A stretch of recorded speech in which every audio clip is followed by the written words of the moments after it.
This is The Top, where I interview entrepreneurs who are number one or number two in their industry in terms of revenue or customer base.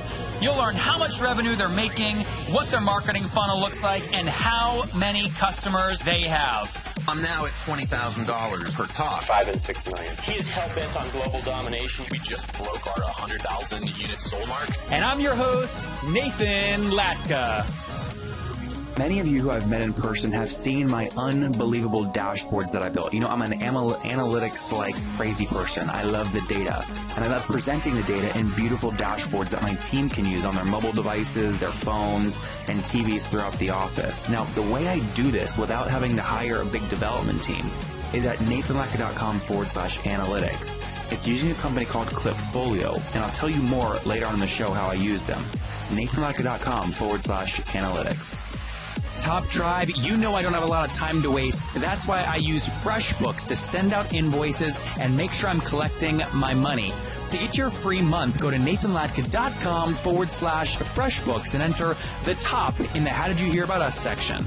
This is episode 644. Coming up tomorrow morning, you learn from Kenny Ewan of WeFarm, helping 140,000 off-grid farmers learn faster. He's raised $1.7 million, and 90% of his users are still active after 3 months, which is an incredible number. See how he drives that kind of engagement tomorrow morning at 6 a.m. Eastern. Good morning, everybody. Our guest this morning is Tyler Tate. He is the CEO of Crema.co, the coffee marketplace. Previously, he was founder at TwigKit, which was enterprise search software, and was the first design lead at Nutshell, which is a SaaS CRM platform. In each case, he used product strategy, design thinking, and agile software development to play his part in envisioning, designing, and building products from the ground up. He's also co-author of the book Designing the Search Experience, which Morgan Coffin published in 2013. He's spoken on the topic at numerous conferences. While at TwigKit, he consulted for organizations such as the Financial Times, Thomson Reuters, Qualcomm, Vodafone, ITV, Rolls-Royce, BASF, and Gemalto, helping them design search-driven applications. He's originally from Alabama, went to the University of Kentucky, spent 7 years in the United Kingdom, lived in Seattle, and currently resides in the San Francisco Bay Area. Tyler, are you ready to take us to the top? Let's do it. All right. So you go from software to a coffee company. How'd that happen? So here's the thing, right? So my last company, TwigKit, enterprise software. So we were selling an expensive software product to large companies, and you know what? It was a great experience. I learned a ton of things doing it, but at the end of the day, I also learned something about myself, and that was that I would really rather be doing something that is more marketing driven rather than sales driven, and something that's more consumer oriented rather than enterprise. So for me, it was just kind of a personal realization that, hey, I would probably really enjoy doing something B2C. Interesting. And what was your role at Nutshell? Were you one of the founders or just an engineer on the team? So at Nutshell, I was, I guess, the first design hire. So there was a group of 3 founders, a CTO, and then they brought me on as the lead designer. And so the fun thing there was that I was able to come in sort of at the inception of the company and work with the CEO, CTO, and the other people to really build something from the ground up, which was a lot of fun. Now, did you have equity in that business as part of the deal? As an early employee, I did have some equity in the business. Yeah, and it's still going. I mean, I don't think they've been bought, right? No, they haven't, but they've grown substantially in the 5 or 6 years since I was there. And seem to be having quite a healthy business from what I understand. I'm digging into your financial history because one of the big questions that entrepreneurs always ask or they're interested in is how do those entrepreneurs fund the business they're currently working on? How did you fund Crema? Yeah, so I've only put a little bit of money into Crema. What's itself. A little bit? I think around $15,000. Okay. Right? So now what I have self-funded is my own salary for actually a little north of 2 years. Was coming from mostly the proceeds from the previous startups that I've been involved with. And proceeds in terms of you were just really good at saving your salary, or did you get some kind of small exits in those?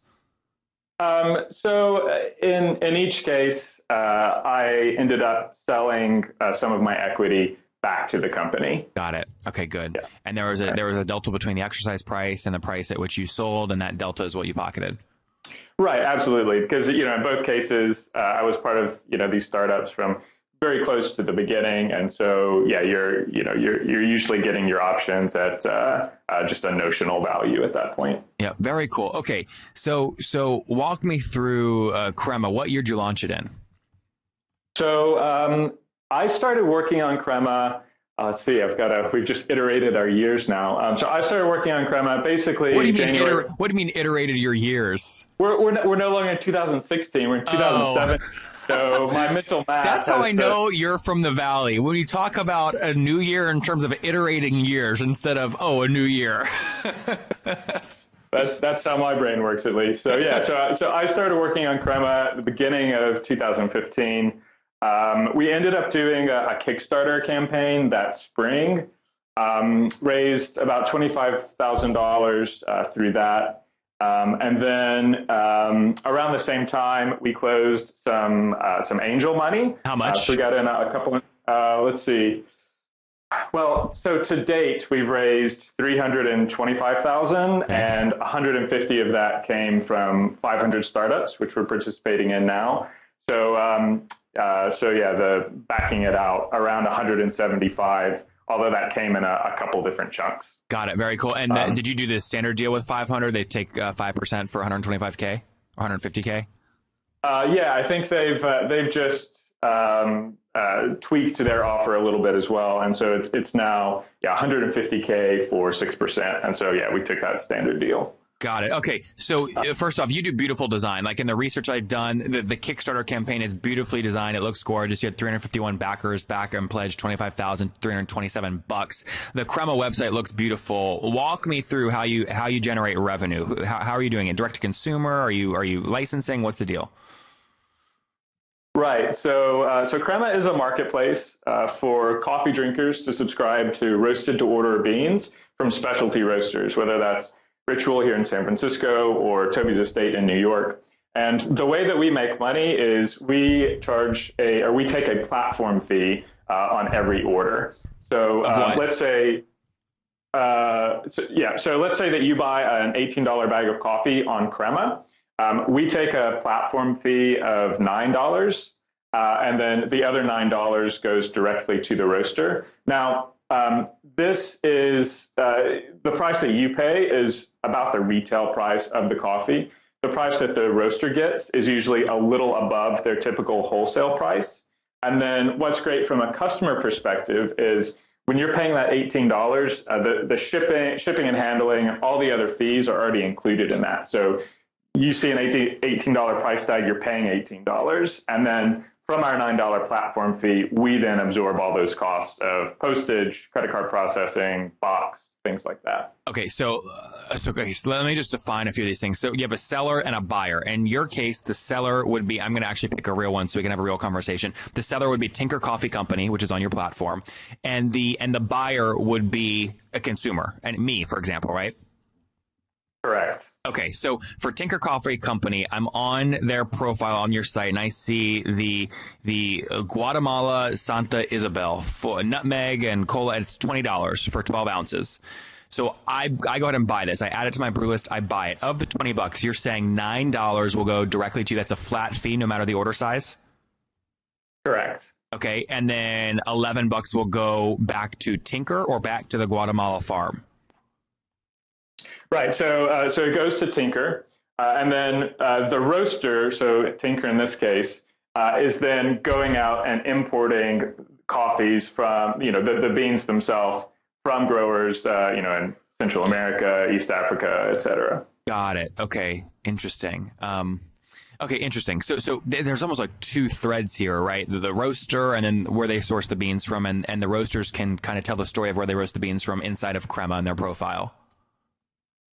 That's correct. Yeah. So you're picking up on the fact that we have a sort of single origin emphasis at Crema, and we do a lot of storytelling around each coffee. So, for for a given coffee, we will usually have a picture like of the grower or of the farm, a couple of paragraphs sort of about that coffee grower's story. We'll tell you what's interesting about the region that it came from.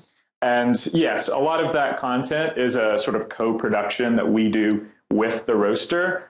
So obviously we ask the roaster for a lot of information. Looks beautiful, by the way. Thank you. Yeah, and then we actually have a storytelling team, which will then take that information and do kind of a journalistic write-up and craft that story in a way that you'll only find on Crema. How many team members do you have to date? So it's myself and my co-founder Emily McIntyre are the two sort of full-time right now, and then we have 4 part-time folks helping us out with customer support, content, like I mentioned, coffee quality control, things like that. Okay, got it. And walk me through some of the metrics kind of the marketplace. So how many coffee roasters are on your platform? Yeah, so right now we have around 15 roasters, okay, and probably a total of around 60 coffees. And that's those tend to rotate fairly regularly. So, old ones go off, new ones come on every month. And yeah, in terms of customers, so last month we had around 750 customers, spent around $17,000 on our platform. And we certainly still feel like it's 2017 in January. That's correct. Yeah. But we really feel like we're just getting started as a company. The last couple of months we've been growing 28% month over month. And we're targeting something like 10x growth over the next year. So, and what in terms of real quick, Tyler, sorry to cut you off. When you're measuring growth like that, are you measuring number of coffee roasters you're getting on the platform, number of sales, or just quantity of buyers using the platform? So we tend to look at our GMV and revenue in particular. So GMV, gross merchandise volume. That's when you spend $18 on Crema. $18 is the GMV for that transaction. So we tend to look at GMV and revenue as well as the number of customers the number of new subscribers that we're adding to the platform. Yep. And those 3 numbers tend to move, in line with each other. And so how many unique buyers, since you've been doing this, have processed at least one order through the platform? Oh, that's a good question. Do you care about that? Is that number you have? I don't look at that stat very regularly. So it's north of 1,000, probably fewer than 2,000 still. Got it. Very cool. So call it 15 sellers or roasters at any given time, about 1,400, maybe 1,500 folks that have bought it over the lifetime. But more important is kind of the run rate or the growth rate. So in January 2017, 17,000 in GMV. That's gross merchandise value through the platform from 750 buyers for an average cart value of about $23. Is that right? The one factor that's not considered in that equation is the number of times that a customer buys per month. And on our platform, that is consistently around 1.7 purchases per month per customer. Got it. Okay, so I would need to double. So average order value is almost double that. Call it $45. No, so Right. So our coffees range from around like 16 to like $20. So the average is going to be, around like the $17, $18 mark for a typical purchase. And then what's one thing that I think you may have been thinking about there is each of the orders, each of the bags of coffee is shipped individually. So when I say 1.7 orders per month, they're not getting sort of 2 or 3 bags at a time. They're getting, a new bag of coffee every like two or 3 weeks. When you say 750 though, buyers, are those are like, if I bought twice, do you count me 2 times in the 750 or just once? Just once. Okay, got it. But so when I take 17,000 divided by 750, that means that like on average, they're spending in that given month, $23 for you. You're saying, yeah, Nathan, that could be between 1 or 2 orders. Correct. But yes, that's correct. They're spending about, $22, $23 per month with us. Got it. Very cool. And so how are you growing this? How are you finding new people? How are you signing up new customers? Yeah, so I alluded or I mentioned earlier in our conversation that we're currently participating in 500 startups. We started that program in October. Prior to that, our growth had been primarily like organic. I mentioned we did this Kickstarter campaign, so we had a couple hundred people joining our platform for that, and then kind of word of mouth. We were starting to sow the seeds on things like content marketing and SEO. But really, it was when we joined 500 that we really started focusing on paid acquisition in particular. And that's really what's been driving our growth the last few months. And so for us, paid acquisition is primarily Facebook newsfeed. How much per month are you spending on average on Facebook newsfeed? So I think we spent like maybe $5,000 last month. And how many new buyers did that drive you? So we're. Did I lose you, Tyler? That we're seeing are that it costs us around $5 to get someone to create an account on Crema, and then it's costing between $20 and $25 to convert them to a first-time subscriber. Got it. So on a $5,000 spend, you'll get approximately 1,000 kind of new signups, and then about 200 of those will actually buy something. That's right. Yeah, that's actually a damn good ratio.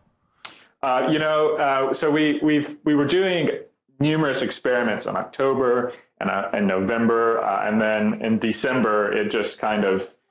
We were seeing,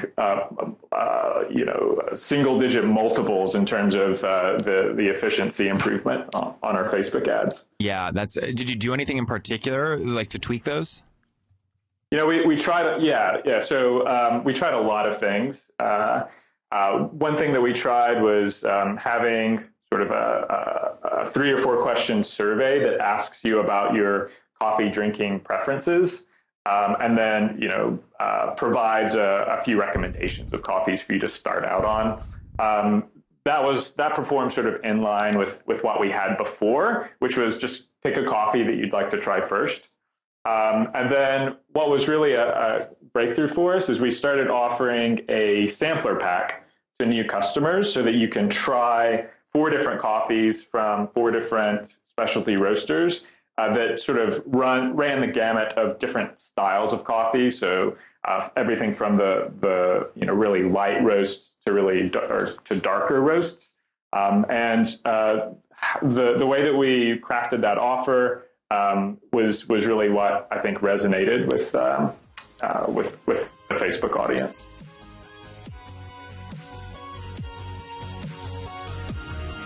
Like I told you guys at the top of this episode, I have amazing data, and you guys know from my interview style, I love data.